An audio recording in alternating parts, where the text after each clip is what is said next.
Hey guys, back at it today, day 24 in the 100-day daily diary challenge. I was prompted to do this in one of my meditations, and I'm just being real and raw and unedited here with all the happenings of my day. And so let's get into it. Day 24. Today was pretty cool. Went to my grandma's house to help with more herbal business stuff, getting the online shop situated so we can launch in a couple of weeks. We just have a lot of things to get going, like fine details, product pricing, photos, the finalized descriptions. Then we have to make sure everything's go for packaging and make sure we have enough stock, all those fun things. So every time I go, I usually help with some other things that don't have to do with the business, and my grandma makes me lunch, and that is really wonderful.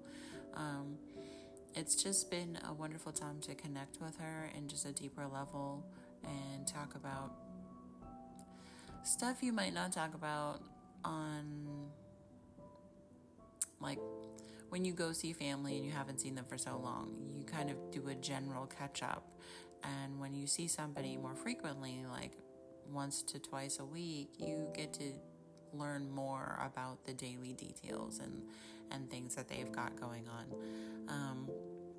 So that was a good chunk of the morning, just going over there and hanging out and helping and talking over lunch about, what we're seeing for the future and any concerns we have. I had started some potatoes, so I guess some potatoes I had in the kitchen just sprouted, and I thought, why not just put them in a pot in the dirt outside, and they ended up sprouting and looking really, really cool. So I brought them over to her because she has more garden space, and she's going to plant them in a bigger area so that we can, have some potatoes eventually. So that was kind of cool. Then I had a auto maintenance course that I was taking. It wasn't really what I expected. It was just basic stuff that I kind of already knew. So that was just an hour thing that I went to do. I also was able to meet up with my love for dinner, and we just were able to sit there and enjoy each other's company and be in each other's space, not really needing to talk about too much. And since we just had that really cool breakthrough about words and what words mean and how we perceive them and what value we hold on to, we were able to reconnect in just a deeper level. So I just feel like every time we go through something that's not necessarily, it wasn't an argument, it's never felt like something bad. It's always felt like just something hard or difficult or different. Every time we've gone through something like that, it's just we've pushed through and been able to connect deeper when we get together. So that was great. I was able to connect with my kids after they got home from their dad's house and talk about, what they experienced. And it is really sad for me on this side of things, after going through all the craziness through court and through the drama and lawyers and everything, to understand that the system that I thought we had in place to protect our children, to protect the people who are actually being hurt and taken advantage of, thinking that that was there for us, working in our benefits, is not necessarily the truth of the matter. It is very hard to protect our children and protect the people who are vulnerable. I would have to say that being a person who's gone through the system and gone through a lot of abuse and not knowing what I needed to do prior, I I wouldn't have been able to prove anything because I didn't know how much proof government and courts and legal things need. And in this state specifically, it feels like I wouldn't have won unless I played with some loopholes. My children wanted me to get 100% custody, and I wasn't able to do that because in this state it's 50-50. So not to go into super details about it, but I just feel like I wish our system was better equipped to actually take care of the people who are going through it.